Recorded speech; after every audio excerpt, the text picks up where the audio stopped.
The great library was endless, beautiful, and terrible. An Akashic record for the universe inside the mind of Jeremy Hartwood, now corrupted by a story forced upon him, told by a maniacal liar, an evil conjured by science and secrecy. I will suspend a room and lock away the foundation of his character. Its key will be left to the librarian, the only thing invisible to the Prowler.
Yeah.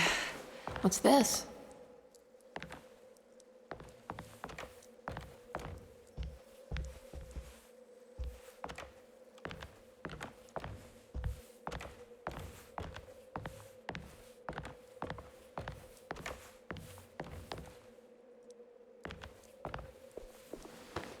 Yeah. Yeah.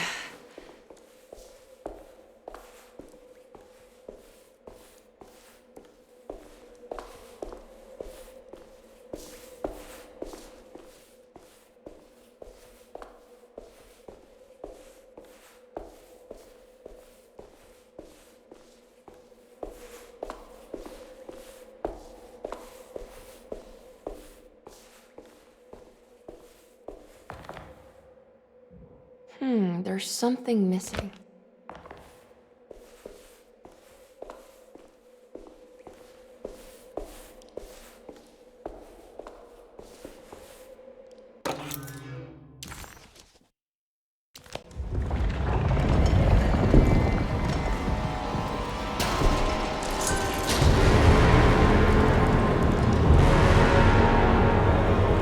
Oh no, it's the Dark Man.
Ah, here we go.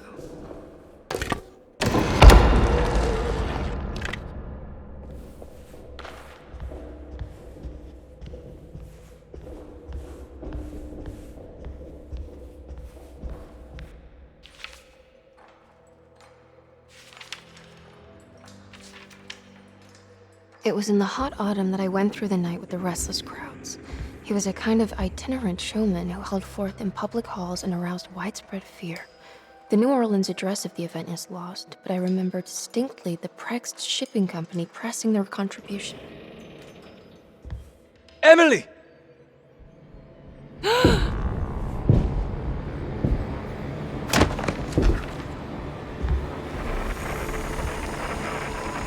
Please, no.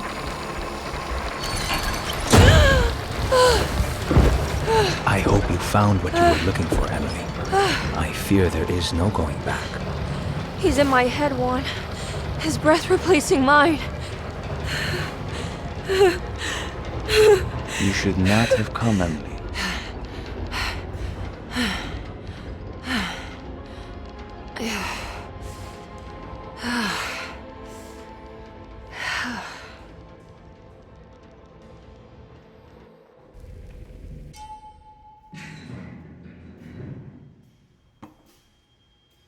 Well, if it isn't my new best friend.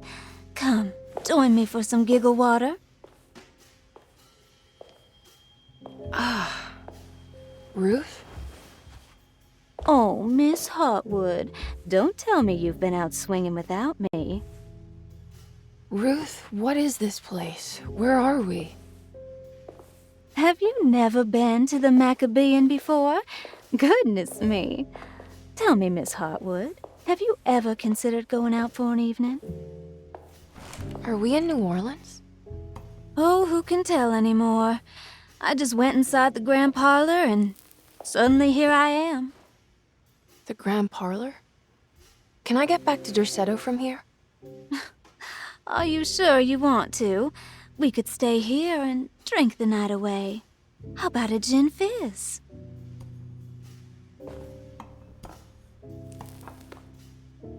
If this is New Orleans, maybe I should go further. Find that magic show the book was talking about. But there was no address, just Prext Shipping Company. Oh, is this about where Jeremy met the Dark Man? How do you know about that? Jeremy talked a lot about the Dark Man. I always felt a bit envious. How so? If an all-powerful entity showed me any interest, I'd at least hear him out. I'm sure he has plenty to offer. I don't think you'd want that, Ruth. We're too sweet for such darkness. Oh, please. What kind of blue nose do you take me for? I relish the darkness. I think it suits me.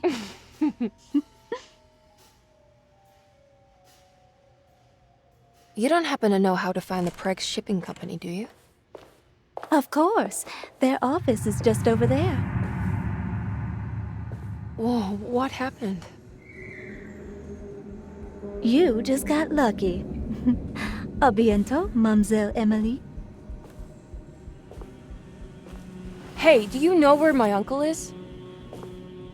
No, but I bet you're close.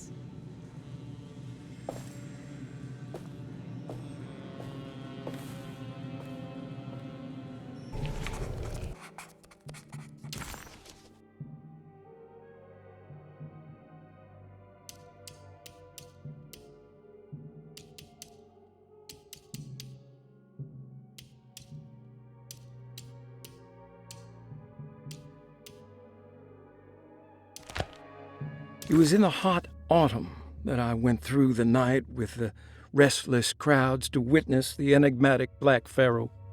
He was a kind of itinerant showman who held forth in public halls and aroused widespread fear wherever he performed. It was the sort of thrills my father sought out, especially if there was a promise of electrical trickery. The Nolan's address of the event is lost, but I remember distinctly the Prext Shipping Company pressing their contribution in the morning papers. There were rumors of an Egyptian sarcophagus being a part of the act, something which kept me wondering how they had carried that up the seemingly endless stairs.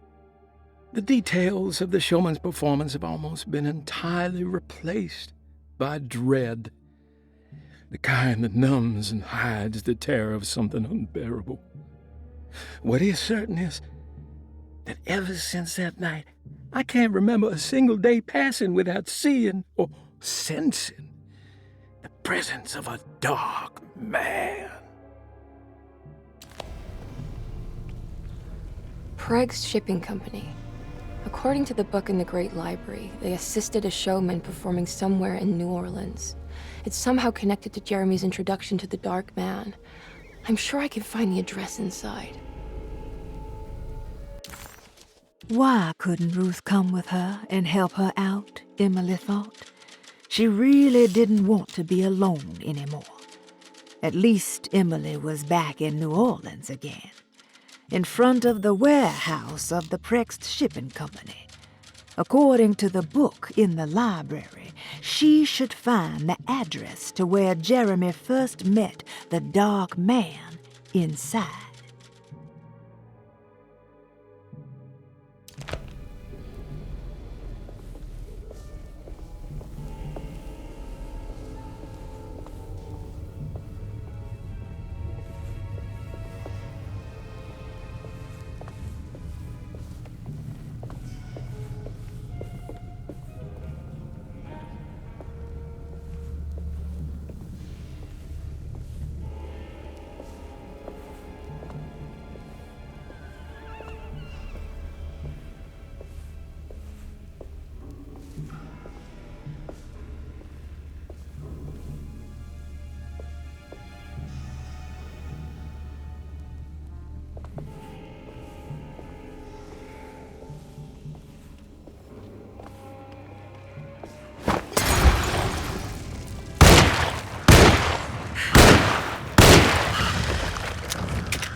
What's this?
It's locked from the other side.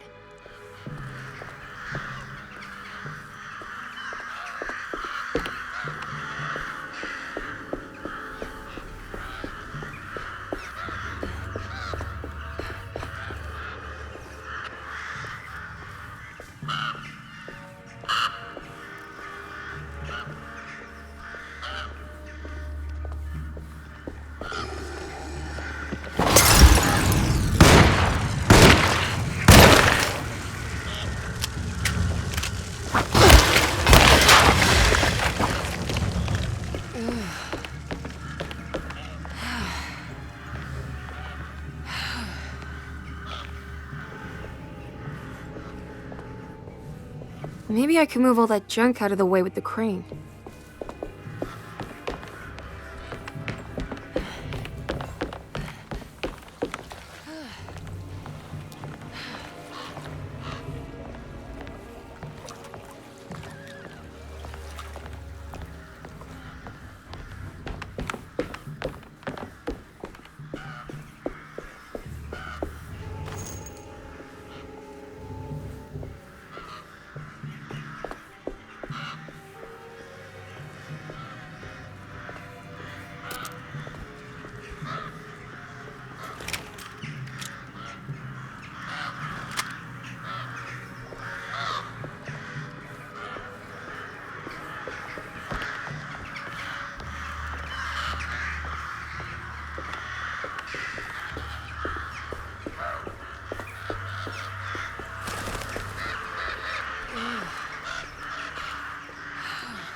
All done.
All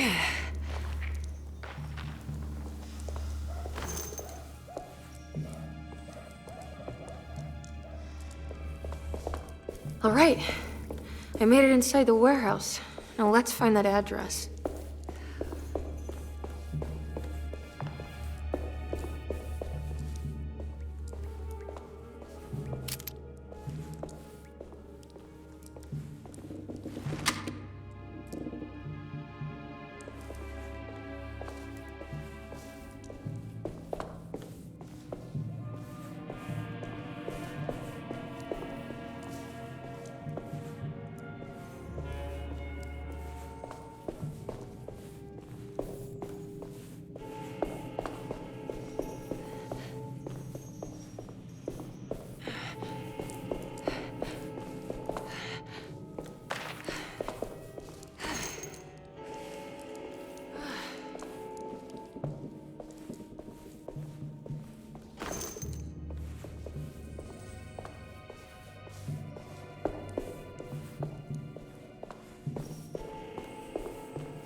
This is getting ridiculous.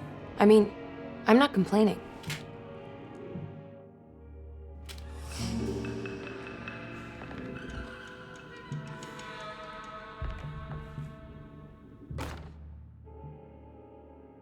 Our ship was raided while in dock. All of his things were recovered, but blood was shed. Several men were carried into the Mississippi River and drowned by ones who live in the deep.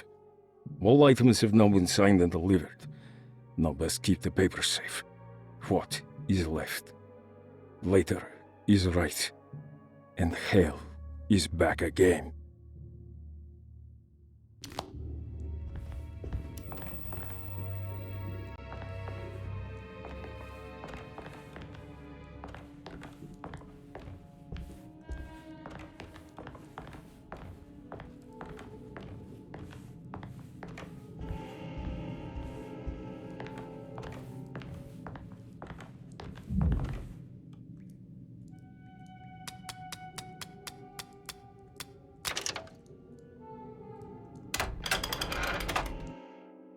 Cargo Manifesto, September 19th, 1892.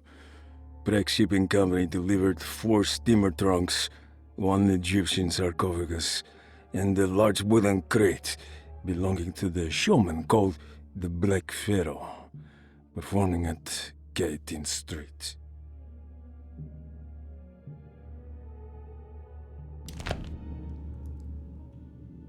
This is it. The address to the theater where Jeremy first met the Dark Man.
Looks like the fog cleared up.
Emily didn't recognize this part of town. She didn't even know if it was a real address she had found.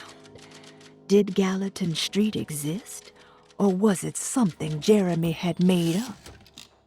As she closed in on the address, she began to worry.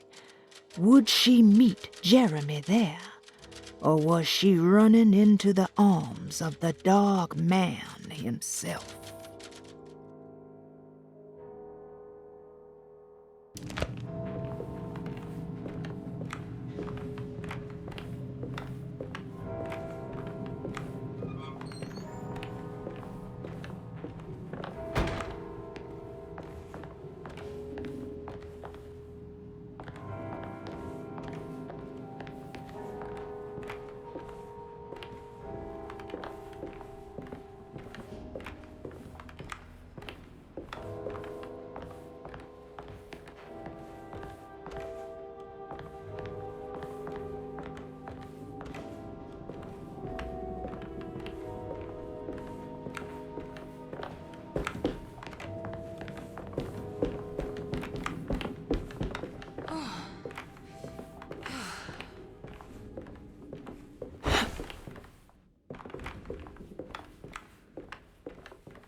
You shouldn't have come.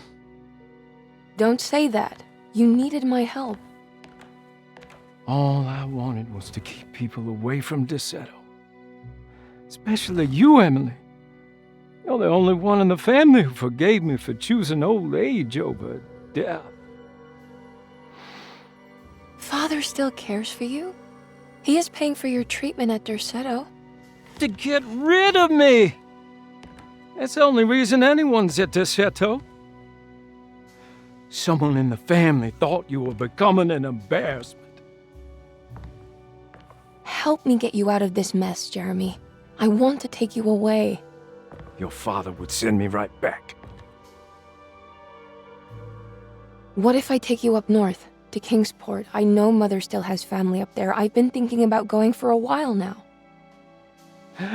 I haven't been to Massachusetts in years. I still paint from memory, you know. That old lighthouse makes for a great motif. Your father and I would go almost every summer. Then when our great-uncle died, we stopped going back. What is there to be done about the Dark Man? He's the one holding you back, right? You feel like you can't leave without paying your debt to him. The Dark Man has been with me since I was 12 years old. He was standing right on that stage right over there. For a brief moment, his gaze held mine. And that was it. I recognized him for what he was. The Heartwood curse embodied in flesh.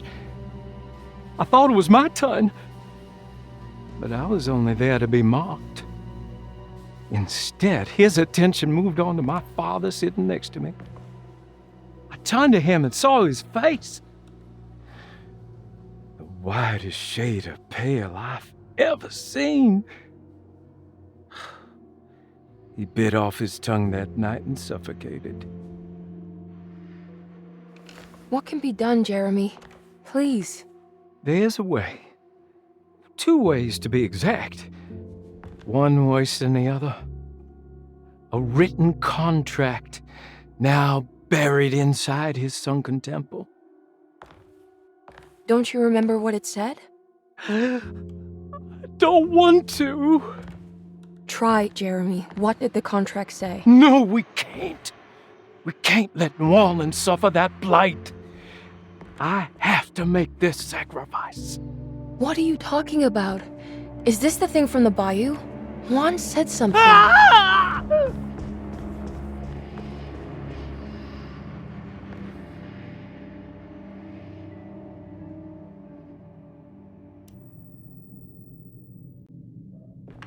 Okay, so there is a way to break the pact at least. Hidden somewhere inside the Dark Man's temple. I just need to find it. Somehow.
Yeah.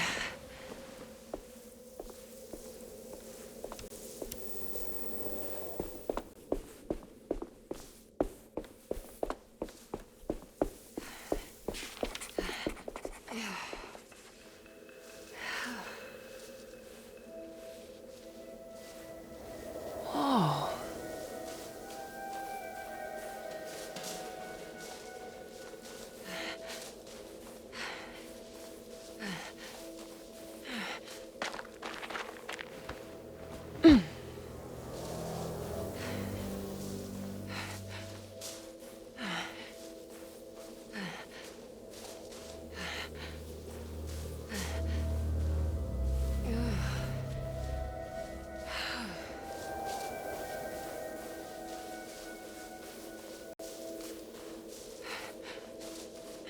I need to get down there somehow.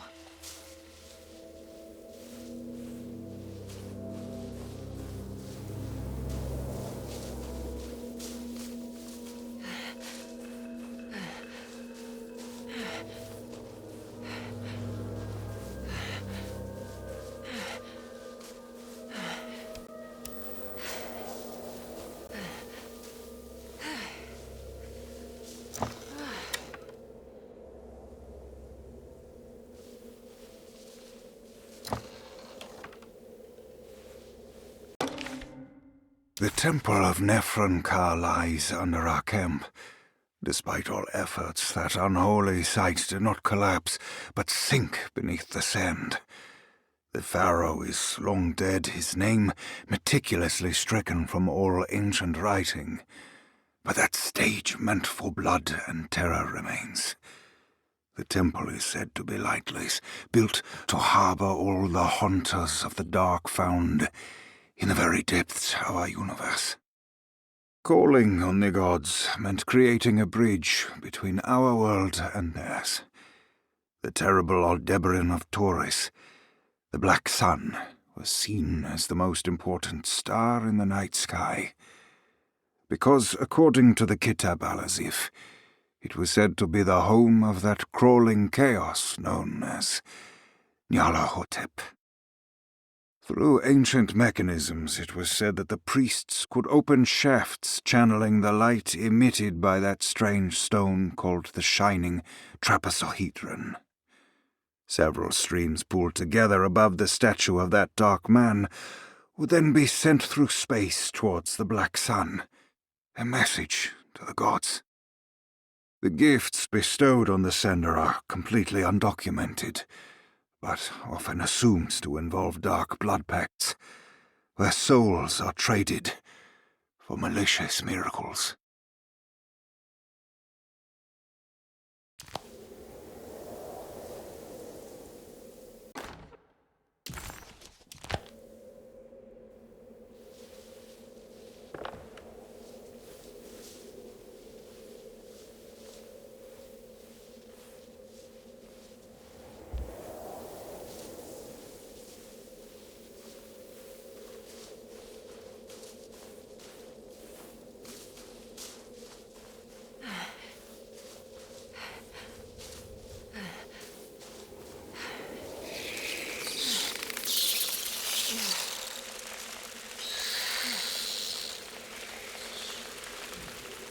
Okay, you can do this, Emily.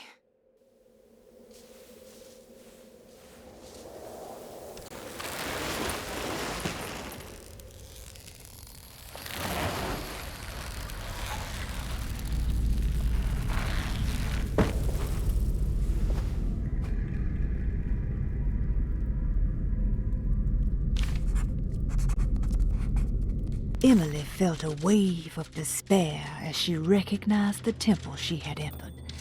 It was where all her dreams eventually led her. Like roads to Rome, her darkest thoughts always brought her here. Was the dark man behind all of her family's suffering? Was it the same creature wearing 1,000 masks? Finally, feeling her own sanity slipping away, Emily steeled herself and set off in a hurry to find Jeremy's contract with the Dark Man, so she could leave this cursed place. Emily was in a cold and cruel desert. As her feet pushed into the ancient dunes, her mind flickered to the beach in Kingsport, where the shadow of the tall lighthouse crossed the coast like a needle. It seemed so much more sinister than it should. A temple dedicated to the Dark Man, she thought. How is this worth pursuing? This is madness.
isn't a dream, but is a shallow pit of darkness. This is definitely where the contract is hidden, but how do I get to it?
I think this one moves.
It worked. It worked.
It's the constellation Taurus.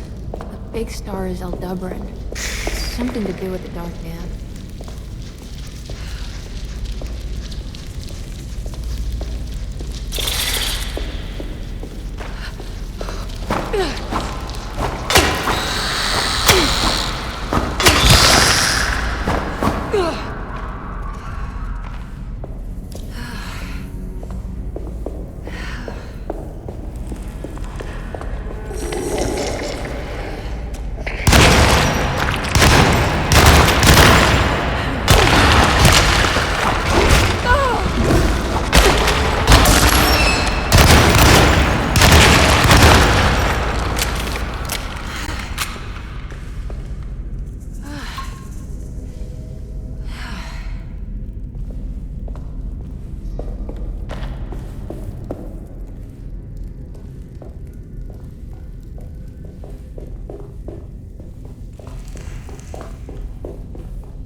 ready to collapse!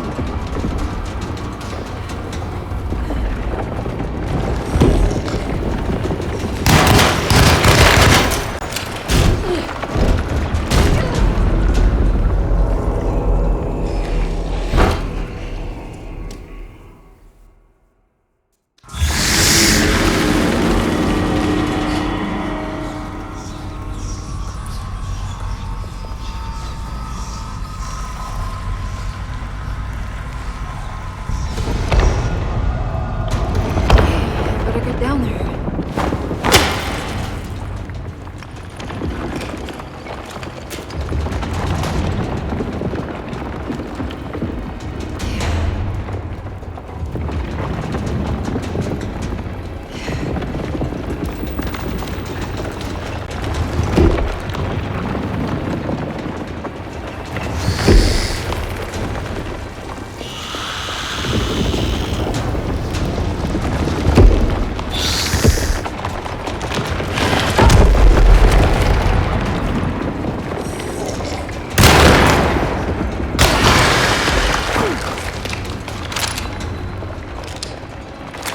This is ready to collapse!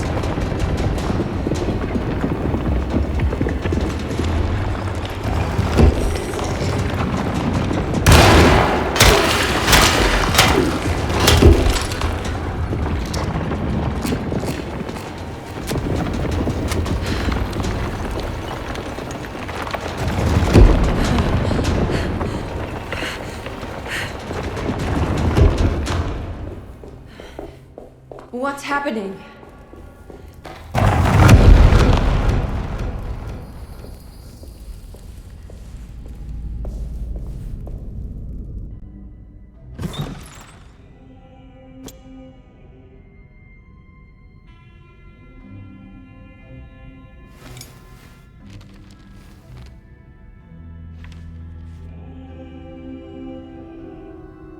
Acknowledge psychological trauma. Break through the barriers of self-deceit, temper, manic behavior. Is this it? Is this the contract? Huh?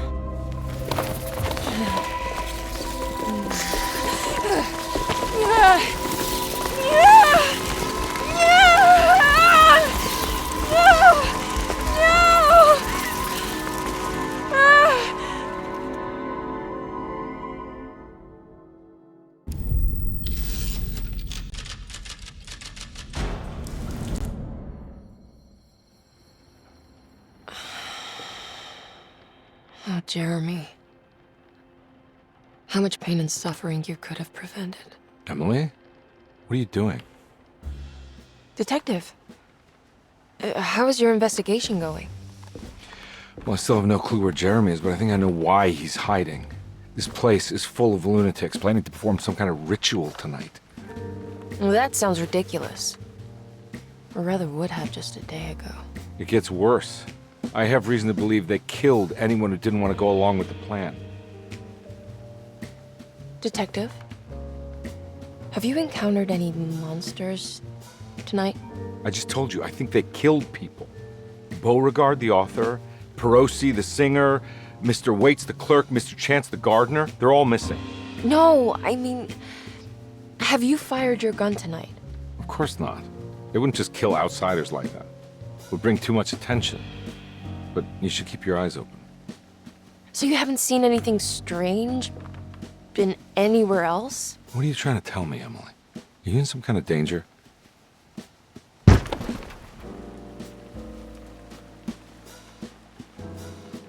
Let me drive you back to New Orleans. I think I have enough. You know, at least get the police to take a look at this case. No, I'm fine. Thank you, Detective. I'll find your uncle, Miss Harwood. Just stay out of trouble.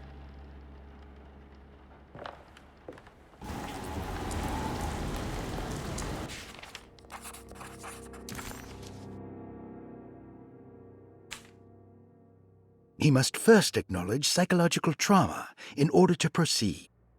The lying must stop, so we can break through the barriers of self-deceit. Finally, temper manic behavior. Medicine has failed me. Nothing can be done to dispel the Hardwood curse. Only the sacrificial dagger may release the despair from Jacob's eye. Yet, doing so would be the doom of Derceto.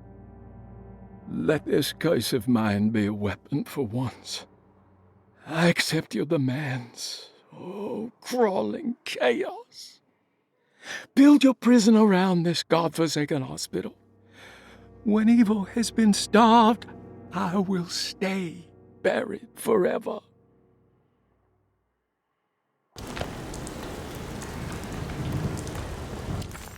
It was almost night when Emily found herself back at Derceto. What exactly had she been doing? And what was Detective Conby talking about?